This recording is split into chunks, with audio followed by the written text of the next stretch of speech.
Tuko katika kitabu cha pili cha Mabadi al-Fiqhiyya. Kitabu cha pili kinaitwa Mabadi al-Fiqhiyya al-Thani, ambapo leo tuanza mwanzo kabisa katika kuelezana ahkamu al-Islam, hukumu za Kiislamu. Hukumu za Kiislamu, ahkamu al-Islami ziko tano.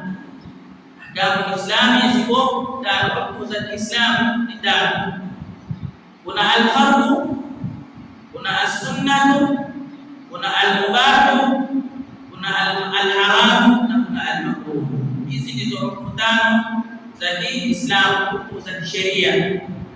Mal-fardhu, je, faradhi ni jambo gani? Maana kitu kitaka kupangilia mpaka ujue ni jambo gani, sio ni vipi. Faradhi huwa al-wajibu fi'luhu, ni jambo kwamba lazima kulitenda. Faidha fa'alahu mukallafu, bila atakapofanya mtu ambaye kama amekalifishwa na sheria. Al-mukallaf anatuambia huwa al-baligh al-aqil, mtu ambaye kama ni mukallaf alokalifishwa na sheria ni yule ambaye kama amebaleghe tena mwenye akili zake. Ina maana mtoto mdogo na mwendazimu sio mukallaf. Jambo hili ambalo baba ni wajibu kulitenda kwa mtu ambaye kama ni mukallaf, atakapolitenda yanayo thawaba. Mtu ambaye kwamba ni mukallaf wakati atakapolitenda huwa atapata thawabu, wa ila tarakahu, na pia atakapoliacha yanayo iqaba, atapata madhambi. Hii ndio ufupi wa faradhi. Kwa hiyo nazo hizi faradhi nazo zimegawanyika sampuli mbili, kuna fardhu aini na fardhu kifaya. Je, fardhu aini ni fardhu aini huwa wajibu fi'lu, ni jambo kwamba ya wajibu kulitenda ala kulli mukallafin, kwa mtu yote ambaye kwamba amekalifishwa na sheria, mtu ambaye kwamba amebaleghe na mwenye akili zake. As-salati, kama swala ni kila mtu alifanye, kila binadamu lazima alifanye maadamu atakuwa amekalifishwa na sheria. Sio kwamba wakifanya watu fulani basi swala itakuwa watu fulani si lazima kulifanya, lakini mtu yote akikosa kulifanya anapata dhambi, na akitenda anapata thawabu. Hii ndio inaitwa fardhu ain. Wasiyam, na kufunga kama hivi sahihi, sio kwamba watu wa Malindi wakifunga basi watu wa Malindi kwa si lazima kufunga, lakini lazima watu wa Malindi wafunge na watu wa Malindi wafunge. Sio kwamba watu wa area fulani wakifunga basi watu wa area fulani si lazima kufunga, lakini kila kichwa lazima ifanye nini? Ifunge. Na hii ndio inaitwa fardhu ain. Kisha kuna fardhu kifaya. Fardhu kifaya huwa wajibu fi'luhu ala jami'i mukallifin, ni jambo ambalo kwamba ni wajibu kulitenda kwa watu wote waliokalifishwa na sheria. Wa idha fa'alahu, lakini atakapolitenda mtu mmoja, saqata 'anil baqina, inapomoka kwa wale wengine watakaokubakia. Kwa salati janazati, kama swala ya jeneza. Ina maana kwamba wakiswali watu wa area hii, ina maana watu wa Malindi, watu wa Malindi upande mwingine itatosha.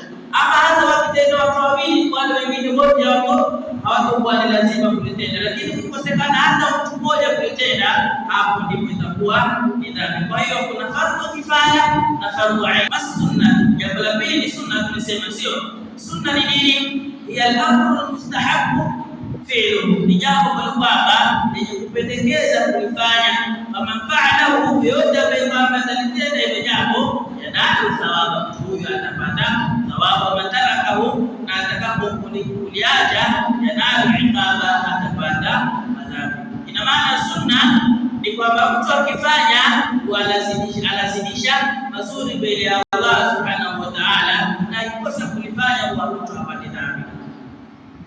Sawa? Wal amru mustahabbu fi'luhu, ni jambo kwamba linapendekeza mtu akilifanya. Ina maana ya kwamba umeambiwa hili jambo ukilifanya, mimi nalikuwa mzazi kwambie hili jambo ukilifanya mimi napenda sana, lakini ukikosa kulifanya pia sina shida na wewe, utachagua gani?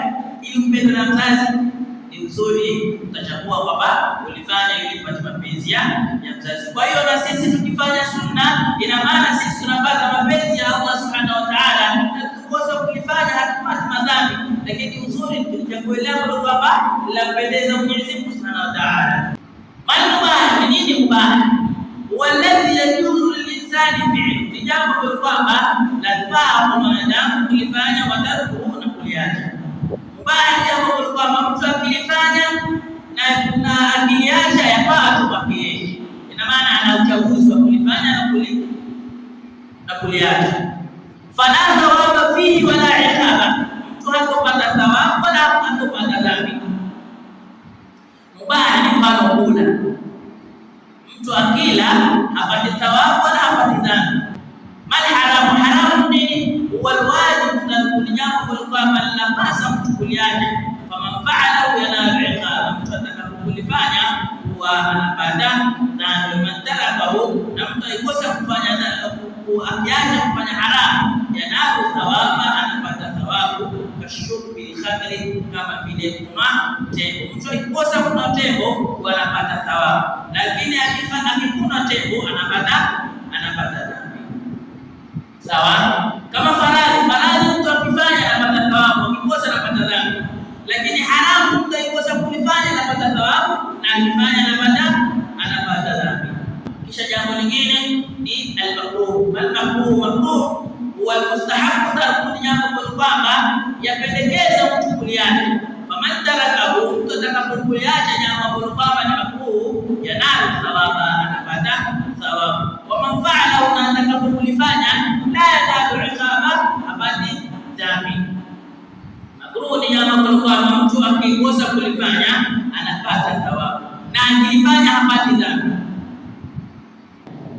Kama mfano kutema mate mbele za watu.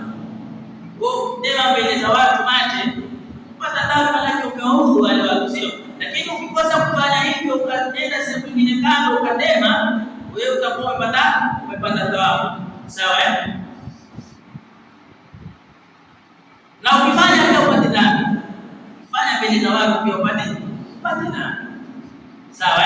Kwa hiyo haya ndio mambo ambayo kwamba tukiona jambo tuweza kulifiksi hapo. Yaani tukiona jambo fulani limefanyika, ima tutakisia kwamba ni haramu kwa mfumo fulani, ima tutakisia kwamba ni halali kwa mfumo fulani, ima tutakisia kwamba ni makruh, ima tutakisia kwamba ni sunna, ima tutakisia kwamba ni faradhi. Haya ndio hizo zinaitwa ahkamu al-Islam, ahkamu shar'i, hukumu za kisheria.